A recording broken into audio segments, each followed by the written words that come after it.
Hi everyone, this is Scott Nybach for Dynamite Comics, and I'm here with otherworldly writer Greg Pak to talk about his new Supernatural comic book series, which is materializing in stores this October. Greg, thanks for joining us on the channel. Thanks so much, Scott. I love the thematic verbiage in your Yep. intro. Well done, well done. Thank you. So to begin with, can you fill our viewers in on where these new stories fit into the original TV show's existing continuity? Because Yeah, with 15 seasons, there's potentially a very big canvas for you to be working on. absolutely. So we decided to focus on the first couple of seasons for this first arc at least, and so we're doing so the show is about. I mean, the nutshell of the show. It's about a couple of brothers who are on the road chasing monsters and ghosts and creepy crawlies and supernatural things. And the big fun part of the show is the dynamic between these brothers. One's sort of more straight-laced college boy, and the other's more of a dangerous character, or likes to think of himself as a dangerous character. As the show goes on, it gets into a whole mythology of demons and angels and all kinds of stuff, and how it's tied up in the histories and family history of these characters. We are sticking this first story arc in the middle of the end of the first season. Okay. And partly because that's before a lot of the demonology kicks in. So it's a little bit of an easier lift for brand new readers. You know what I mean? Like, you Yeah. literally don't have to know anything. You don't even have to have watched one episode of the show to jump in and enjoy the comic book series. If you're a longtime fan of the show, this is also just a fun time to revisit those early times in the series when the show is basically a Monster of the Week show, where every week these dudes on a road trip encounter new supernatural horrors. So that just felt like the best way to get our feet wet and get going with this storyline. Yeah, that was like that leads into my next question, which was that like a hallmark of the show was that it followed the classic TV serial model of like having a complete adventure in each episode. But the episodes also like started to include elements of a larger overarching story that Yes. lasts for several seasons. So are you taking that approach with the comic as well? Yeah, definitely. I mean, there's always a challenge when you're writing stories that fit into the existing continuity of a bigger, a big show or Yeah. something. I that was a big thing I grappled with when I was doing the Darth Vader books. But it's a fun challenge, and I dig it a lot. So, but that means that we're not, like, you have to be careful about what you do with the later things that happen in the show. Like, you can't, for example, using the Darth Vader example. I couldn't do that much with Luke because the big payoff with Luke comes in Return of the Jedi, Yeah. and I don't want to step on that in telling earlier stories. I can dance around it and hint at it and sort of add a little more context and a little more poignancy and stuff like that. But I can't step on those actual moments. And there's similar challenges here, but at the same time, there's room, particularly when you've got this kind of episodic setup in these first season or two.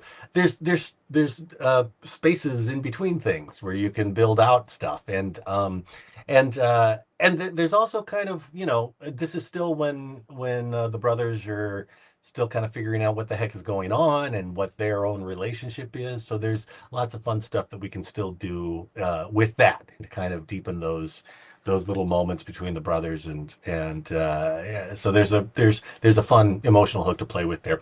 We're also creating our own. We're creating some new characters and some new dynamics. So there's a new villain on board, so it'll be fun. Mm. And like that was also my next question, which was like I like being between seasons one and two, as you said, a lot of the demon mythology that was growing up would be coming a little later. Can you tell us a little more about the new villain that the brothers are going to battle? Yeah, I can't tell you too much Mm. because you're not going to know who this person is until this person reveals themselves. But I can say that this is a person who has a plan, a supernatural related plan, and that is maybe in opposition to, maybe it's the kind of thing that maybe they can form a partnership with these brothers. Maybe their interests will coincide for a while, but this person has their own agenda, and that might be a very, very dangerous thing to try. Um, I'll also say that the thing that makes the show. I mean, there are many things that make the show, but the thing that I think kept it around for 15 years are the emotional dynamics and the character dynamics. You know what I mean? So this villain is also a fun. The specificities of who this villain is and what their motivations are make them a fun dynamic with these two brothers. You know, like and this villain will react differently. You know, will trigger different things with the different brothers and um, I mean, I always love it when you can take any two characters from a show and put them together and a scene just happens. You know what I'm saying? Like the Yeah. best ensemble casts work that way, and I hope this villain plays that way. And I hope you love them and hate them in equal measure. And 2025 marks the 20th anniversary of the show's debut, which, and of course, a lot has changed since 2005. Yes. What, like, I think you were touching on this just a little earlier, but what is it you think about the world of Supernatural that has won it such a devoted fan base? Oh yeah. Well, there's a lot of things. I mean, it's the character dynamics. I mean, it is the supernatural stuff is always a hook, and I think in those early episodes there's just a huge amount of charm and fun and jumping from different from place to place and finding new regional monsters and to tangle with. Um, the uh, the show also it does two things that I love because I love genre and I love human emotion. You know what I mean? Like that's kind of those are two of the, sort of the hallmarks of what I do. I think over the years. And the show has that has that in spades. The the the show is not scared of genuine human emotion, and the show is not scared of goofy humor, and I love that. The Dean in particular is he's always quipping and all. He's just a ton of fun. And the dynamic between these two brothers is hilarious. They're just always bugging each other. Um, and so it's just, I mean, fun is a big word for this show. I think that's at the same time that it's grappling with these big questions of life and death and guilt and grieving. I mean, grieving is a huge part of this show. I mean, if you're dealing with supernatural things, you're talking about death, and the show doesn't shy away from that. Um, so all of those things combined are a big deal. I also think that there's something to the fact that these two characters are big anti-authoritarians. You know what I mean? Like they are making Yeah. their own, they're figuring this thing out on the road. They're making their own rules because they are grappling with things that are more important than than being strictly adherent of societal mores or laws. I mean, they're doing credit card fraud from day one. You know what I'm saying? And they're constantly impersonating law enforcement. I mean, they break. I mean, I've been joking about this. They break like 12 crimes every single episode, which is kind of typical for any kind of mystery show. You know what I mean? There's Yeah. so many. I mean, countless cases of breaking and entering. You know what I'm saying? Like that's just Yeah. it's just the way it works. But like I mean, we live in a time when of increasing authoritarianism, and I think anti-authoritarianism in any form is refreshing and fun. I also think that there's something to the fact that the show is so tactile and organic and analog. You know what I mean? Like the show debuted in 2005 before the massive crush of social media. So they're not taking selfies and getting likes and you know what I mean? They're barely using the internet. I mean, and I think that even in one, I mean, they have a laptop that they plug in from time to time.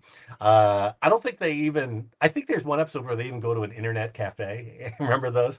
Um, and so that kind of stuff lends itself to cinema. You know what I mean? Like you're doing things in the real world, and you're not just there's no HUD, you know what I mean? We don't have any HUD displays. There's no one's, no one's got like a million different I mean, online voices in their ears, and it's not overladen with tech. So it Yeah. feels very real.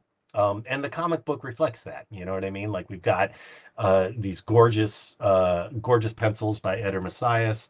And there's just texture, and it feels like it all feels touchable and real and tactile. And I think that's really important for a supernatural show. You know what I mean? Like the more real everyday life seems, the more impact the supernatural elements can have. Yeah, and speaking of Eder, I understand that he's a big fan of the original show. Um, Yes. yes, and so I wanted to see how you think his enthusiast's knowledge and affection for the show shaped the look of Oh, the comic. well, first off, I'm incredibly grateful for it because I haven't seen all the hundreds of episodes. Yeah, I've seen a lot, but I do not have encyclopedic knowledge of the show. And so, like having folks working on the book who can keep me honest and steer me away from pitfalls is huge. Um, but also just, he loves it. And I think, yeah, if I'm remembering right, in one of the emails, he said, or Nate Cosby, the editor, said that it was his comfort show. You know what I mean? So he would mm, like watch the show while he was drawing other things. Now he gets to watch the show while he's actually drawing the show, on paper, yeah, which I just love. I mean, when somebody is really into something, when somebody loves something as an artist, it shows. There's a care, and there's also just a deep understanding. He totally, I mean, when you see the pages, you're going to get it. You're going to see how much he gets it. You're going to see how much he loves the characters, and the show depends also on little moments between these characters. I mean, so much of it is, I mean, there's a big monster, there's a big or a creepy crawly of some kind in every episode, and there's spectacular action in the comics. But so much of why you love it and what you remember are going to be little moments, like as these guys driving down the road and just little exchanges they make, and the way they, the way they roll their eyes or eye each other, or run their hand through their bangs or whatever it is. You know what I mean? That kind of stuff. That character stuff is solid gold, both for the show and for the comic. And Edder's delivering. yeah. And finally, speaking of driving down the road, I want to make sure we address the controversy of the Oh car yes, the the car that the car. characters are driving in the comic book, because as people have already observed, it is not the famous Impala that appears in the show. So you can give us the backstory on that?